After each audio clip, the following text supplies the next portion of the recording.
Welcome to ETFinalScore.com, your source for all the highlight stats and stories and scores from around East Texas high school football. With your host, Eric Sullivan. Hey, what's up, everybody? It's week 4 of the East Texas high school football season. Tons of teams had their bye week tonight. District 16, 15, 5A, all the private schools, and District 8, 3A, all off tonight, but that's okay. We've got plenty to show you over the next 30 minutes right here on the ETFinalScore.com football show. Join the conversation by tweeting us live, the handle at ETFinalScore, or text us at 216-7290 with any scores you have. We'll be showing the live Twitter feed all throughout the show, so get your tweets on air so you can see them on TV.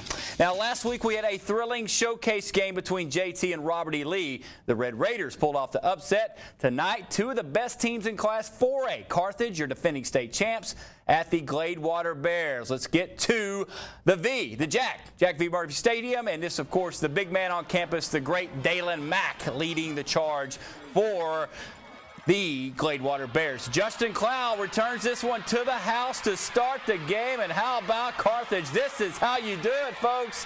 Oh, Coach Surratt just reloads every year. But the Bears would answer. James Reese gets it right here. He takes it up the left side. Almost, pretty much untouched right there. We are tied up at 7. Good job by Nick Carringer with that one. And then how about some hitting tonight? Check out the KV and McDaniel here. Big hit right there. Now, that drive would stall, but later in the first quarter, Gladewater threatening to score. Justin Centers, big hit, fumbles, and halves the football. And there we go. Blown opportunity, but Carringer gets it over the middle to Caleb Williams. Nice gain. Then Reese slashes through the defense here, trying to get some more points on the board. Good job by Reese. And the Bears are moving that football. Gladewater nearing the end zone. They call on everybody's defensive lineman All-American, but Dalen Mack can score as well. 1, 2, he's in. And just like that, the Bears get the 2-point conversion as well. It's 15-7, but late in the game, Jared Bliss at the quarterback for Carthage. Jacob Johnson right before the half. That is good. The 2-point conversion was no good. It's 15-13, but all Gladewater in the second half. Congratulations to Coach Barry and the Bears. Big bounce-back win after falling last week over at the Battle of the Border Classic in Shreveport. 37-23 is your final score. Of course, on the sidelines tonight at the Jack since 6 o'clock p.m., it was our Jeff Schaefer. He has tonight's post-game report on Gladewater's Week 4 victory. Jeff, take it away. Eric, a big 37-23 win for Gladewater over the defending state champion Carthage Bulldogs tonight. I'm joined now by two guys who certainly contributed to that Bears win, Dalen Mack and James Reese. James, I'm going to start with you. Talk to me a little bit about that first offensive drive of the game for you guys. Carthage takes the opening kickoff back, but then you march right down the field and score. How important was that for you guys to get some of that momentum back early on? Well, it was very important because the defense has to get out and then they have to stop them. But the offense, we have to set the tone also. So, I mean, doing that and going down and scoring, I mean, that set the part a lot.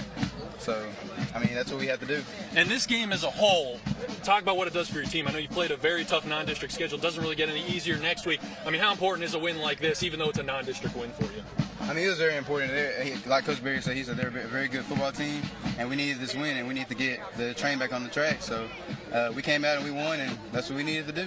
All right, James, thanks so much. Congrats on the win. Now, the man over on my left, Dalen Mack. Dalen, you're known for the work you do on the defensive line, but you got into the end zone tonight. And I know that's not necessarily new for you, but talk to me about the feeling like when they call on you to come in on offense as well. I feel good, and anytime I can contribute to the team, it always makes me feel good. Talk to me a little bit about just the defensive performance tonight against Carthage. Some big stops for you. I know that a couple plays you may like to have back, but overall, it seemed like the defense played well against this Bulldog attack. Yeah, we really did good, especially the second half. We hated giving up that touchdown towards the end of the first half, but we came back with it in the second half, and we did really good. Talk to me just a little bit about the momentum this team has overall now after this victory. We have great momentum. You know, this is good to bounce back after last week's loss, and I feel like we're back rolling again. All right, Dalen, thank you so much. Congrats on the win. No problem.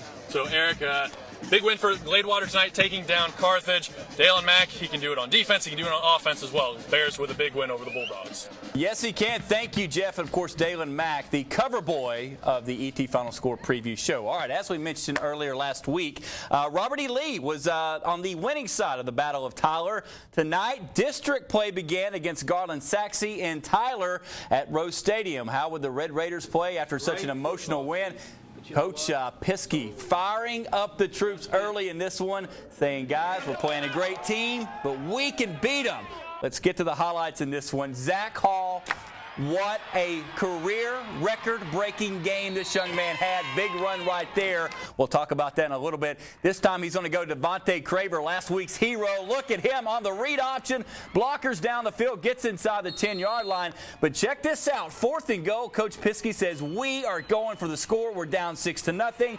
And there is Zach Hall, one of 7 touchdowns tonight, folks. I'm not kidding you. Lee takes the lead 7-6. And how about that lead D? Colton Casey laying out Brett Cox, setting the tone there. And then Patrick Udofia is going to pick off Brett Cox. There is some big plays on the defense by Robert E. Lee. And then we're going to use that read offense and go with the end around to Tyrek Grayson. He had an incredible game himself.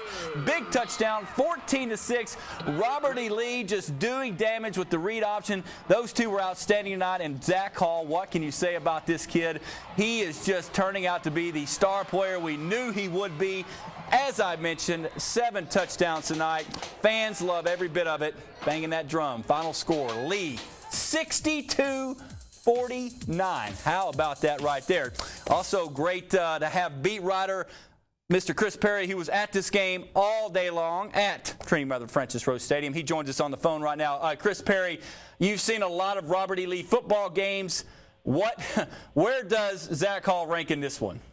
This was one of the most impressive performances I've ever seen on a high school field. I mean, I think that the quarterback for Denton Geyer, when what he was able to do against John Tyler in that state semifinal, was very impressive. But, I mean, Zach Hall, he shattered the record book tonight.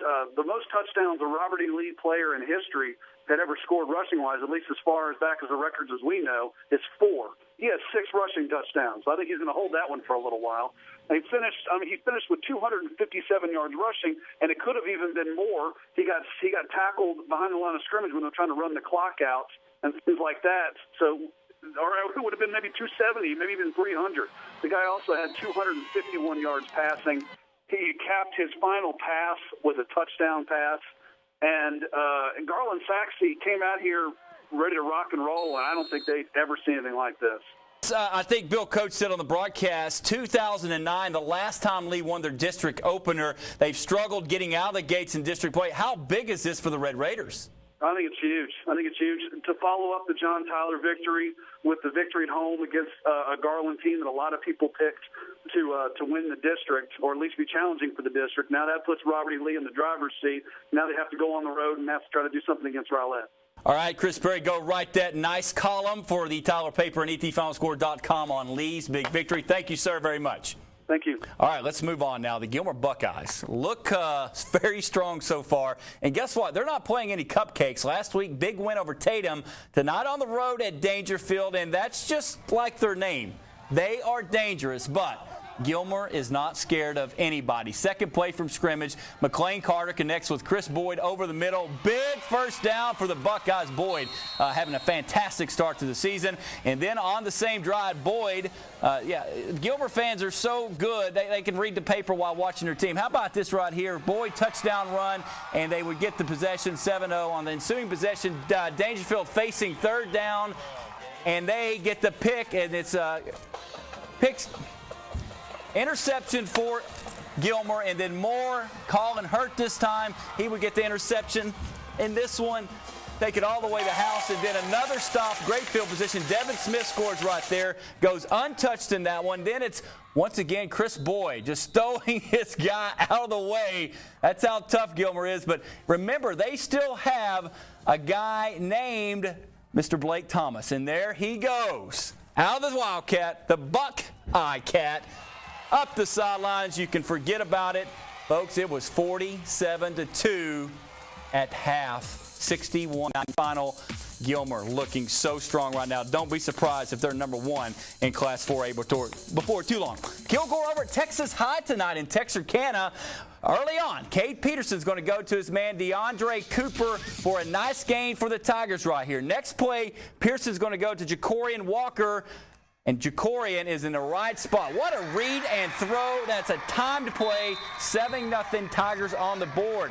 Pearson gets the ball back for the Tigers to Quan Nard along the right sideline. And he gets it to go right here after the point after is good right there by the Texas High Tigers. This time, Moore Pearson is going to hand it off again to Zachary for some good hard running. Now, Kilgore was down in this football game, but we know Coach Mike Wood's teams never give up. They fought back to get it into overtime. And in OT, it's going to be the Texas High Tigers. We got the score there, guys. Texas High, Kilgore. There we go. In overtime, Texas High beating Kilgore. So Kilgore got a rebound again coming up next week. Red Hot Band hosting their rival Brownsboro tonight. Peter Maddox was putting on a kind of a show in his last time to ever face his arch rival there. Matt Davis, though, setting the tone early, gets the handoff, doing some great read running right there, bounces out to the left side. That would be a touchdown. Then, how about some defense right here? And this one is they're going to play a big hit right there. Will Bailey of Brownsboro in this one. Outstanding job doing work right there. And then Maddox again, look time, he's going to go to his buddy Leighton Myers. That's Leighton Myers with a long touchdown pass for the Van Vandals. The two not done yet. Play action. Actually going to run it again here. Good job, but the fumble is stripped. Brownsboro gets the ball right there. Good job by the Brownsboro Bears trying to hang tight, but Maddox says, we're going to put this one away. We're going to have an easy second half. Maybe go to Dairy Queen after the game, get a smoothie, all that good stuff. These two are good. Peter Maddox, 2. Leighton Myers again, all Van in this one. Unbelievable, 52-8. Let's get to Panther Stadium next. We've got the Canton Eagles in town taking on the Spring Hill Panthers. Chandler Eland, one of the finer players in all of East Texas. He can scramble with the best of them, gets out of trouble and passes to Garrett Denbo. 40-yard gain in that one. Eland not done this time. He's going to connect with number 22, Jordan Jackson, out of his backfield. Oh, boy. Is Chandler just throw a pretty ball or what? Touchdown, Canton. They were just on fire. Eland again just running that offense to the perfection right there. Swings it out for 35 yards to Logan Nance. And in the end, I tell you what, Spring Hill fought back in this game, but it's going to be the Canton Eagles getting the job done 34-21. Chapel Hill in Lufkin tonight taking on Natchez Groves. And Port Natchez Groves, and tough night for the Bulldogs. They lose it 53-20. We got some scores real quick. Henderson 41-32 over Newton. Bullard falls to China Spring 38-27. Wills Point knocked out by Mineola. Way to go, Yellow Jackets 20-13, and then Rusk 49-21. They fall to the Athens Hornets. Atlanta over Pittsburgh 55-13, and Palestine falling to Paris tonight 34-13 right there. Maybank topping Kemp blowing them out 44-0, and Quinlan Ford and Pleasant Grove last check 14-all at the half. A lot of work right there was done. We got more to go, but we want to go to our website real quick. Take it, guys. ETFinalScore's.com. You're looking at a live picture of the live scoreboard. There's that Canton. They scored again. It's now 42-21. That's why you love a live scoreboard. More highlights next. All right, the Tatum Eagles are not scared of anybody. Last night, they really pulled off a great comeback on highly ranked Gilmer. Came up short in that one tonight on the road at Liberty Ilo over in Texarkana. To Harrisfield we go. Leopard quarterback Gamon Freeman hands off the ball to Donnell Hoof, who cuts it back for a short gain right here. And then Liberty Ilo doesn't get anything. Oscar Renta takes the ball up the field for the keeper, and the touchdown. Oscar doing work for the Tatum Eagles. Well, they always have a quarterback that can, not really a quarterback, but he's such a good athlete. He makes things happen. That's about 85 yards right there. Great job by Tatum. They kick it off to Donnell Hoof. And Donnell not real happy about being down 21-0 to the Tatum Eagles, that is. And he's going to show what he can do right here. Turning it on the kickoff. Big run right after he gets out of trouble, almost loses his jersey. Afterburners are on. They would go on to get 7 on the board. Way to go, way to run. But Tatum owned this one. Final score, Tatum Eagles back strong 41-14. They get the victory. White Oak and Tenaha, very interesting matchup right here. Tenaha, pretty small school. White Oak, Class 3A. Early on in this one, Kebo Reed gets the handoff from T.J. Thomas. And Kebo goes 64 yards.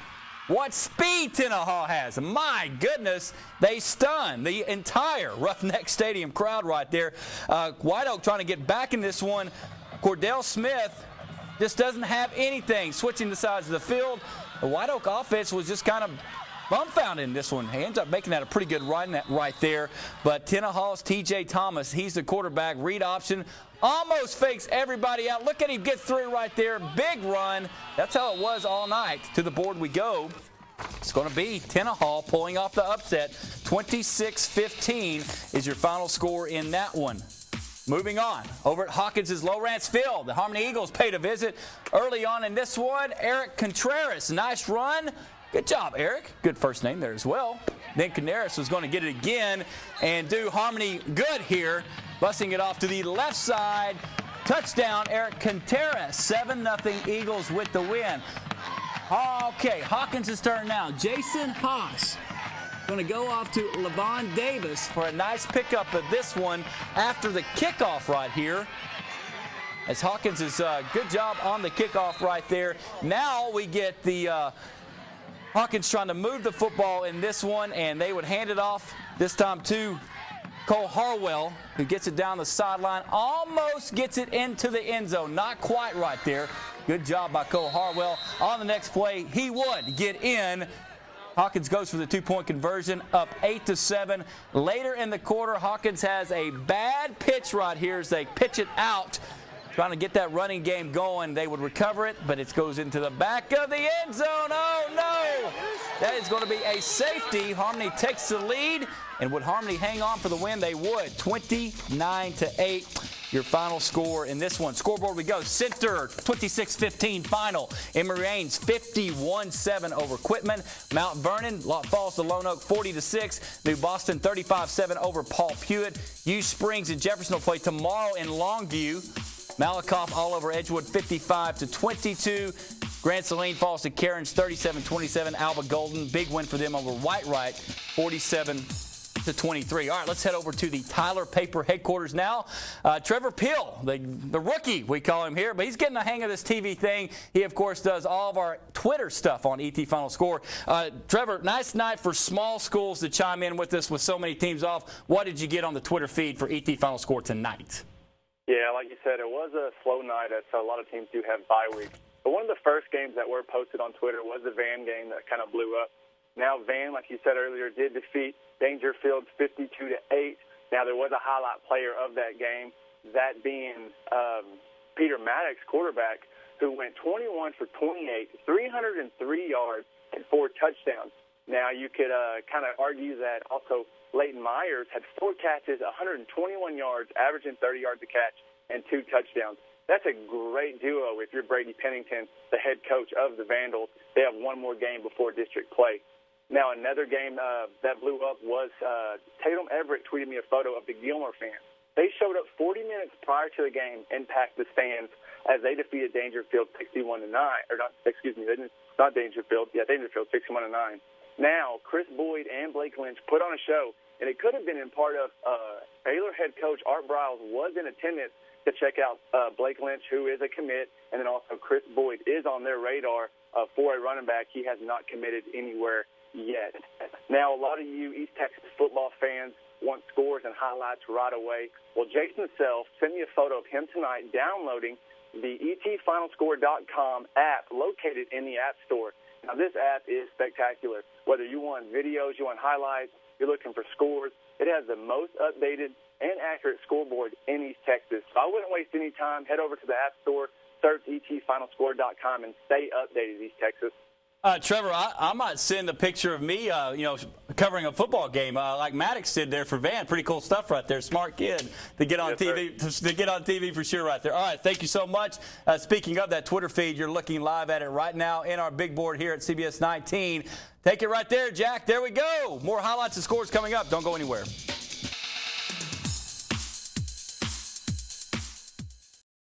All right, Big Sandy Wildcats, 3-0 record to start. Jack, let's get right to the game over in Carlisle tonight. This was a defensive showdown. Cameron Womack, nice little run here for Big Sandy, and then he's going to do it again, but we've got a fumble here coming up. Goes back behind there, and look at all of the madness going on. I'm just telling you, it was a sloppy, defensive, dominated game for the entire first half. Look at Mr. Tiroco Garcia for Carlisle, big run, then Bryce McGowan runs, but nobody getting anything done. Nathan Ashley is going to get a strip here on Colin Gray, and Ricardo Perales able to recover, but he takes a shot by Caleb Smith. 0-0 at the half. Did we get some points in this game? Let's find out. Carlisle able to, let's get to the score, guys. 14-7, so we did get some points there. So 14-7, Carlisle with the win. Over to Overton we go. Beckville Bearcats are in there, and they were trying to get some running going. Julian Herndon, nice job up the middle, and then Jake Marshall. This could be play of the night. Joe Clark, just a freshman, hauls it in. Nice job, young man. 6-0, but Beckville comes back. Braden Wish, kind of a one leg right here. We got to show it to you in slow motion. That's how good of a catch that was by Joe Clark. But Brandon Wish on one leg, deep to Cal Walton of Beckville. 50-yard touchdown. To the scoreboard we go. And it's going to be Overton falling to Beckville. What a game, 28-26. Bamberg Stadium, final stop. Sabine taking on the Winsboro Red Raiders. Sabine early on, Tanner shot back to pass, but Lucas Pinnell, that's how you play D-back right there. Gets the interception. Good job by Lucas there. Then Tanner Ship's going to go to his running game. Sam Smith, just like a bulldozer right here, breaking tackles left and right for the Cardinals. Good job. But we would have a turnover on the next play, and that's going to be Winsboro with the recovery. Got to hold on to that football this time of year. All right, to the board we go. Who would get the victory? 23-20, Winsboro with the victory. Final break right now. We're going to do a couple of scores, and we'll go to break. DeKalb over Ore City, 42-19. Union Grove, 45-0. 36-0 Cushing. Alto, 63-0. We're going to take our 67-42 Mount Enterprise over Grapeland, and 30-28 Joaquin over Wacauga. Surprise there. Final break, play of the night next. All right, as always, we had a lot of great plays for week number 4. This is not necessarily the greatest and fanciest play, but it just signifies what happened tonight. Daryl Piskey early in the game says, Zach Hall on 4th and goal, score for me, baby. And Zach Hall did that not once, not twice, not 4 times, not 5 times. 7 touchdowns total, a Robert E. Lee record for Mr. Zach Hall. He was spectacular tonight. And here's that final score. Lee 1-0 in district, back-to-back wins for them, 62-49. Congratulations to Lee. They are rolling right now. Great to be 1-0 in district play. First time since that's happened since 2009. Also around East Texas, a big one over in Texarkana tonight. It was all Texas High, but Kilgore got this sucker to overtime. 19-13, though. Kilgore goes down to Texas High. That is your final score in that one. All right. As always, we can do it all here. ETFinalScore.com. We're loading these highlights as we speak to put online for you. Go to ETFinalScore.com. You get all those highlights. There you go. Game recaps from all the Tyler Paper guys. And as always, at ET Final Score is the Twitter place to be. All right, for everybody from the Tyler Paper and all the good folks here at CBS 19, have an outstanding weekend. Week number 5, everybody back in action. JT Whitehouse, Lufkin Knack the rematch. Congratulations, Zach Hall. You are the star of the night. Have a great weekend, everybody.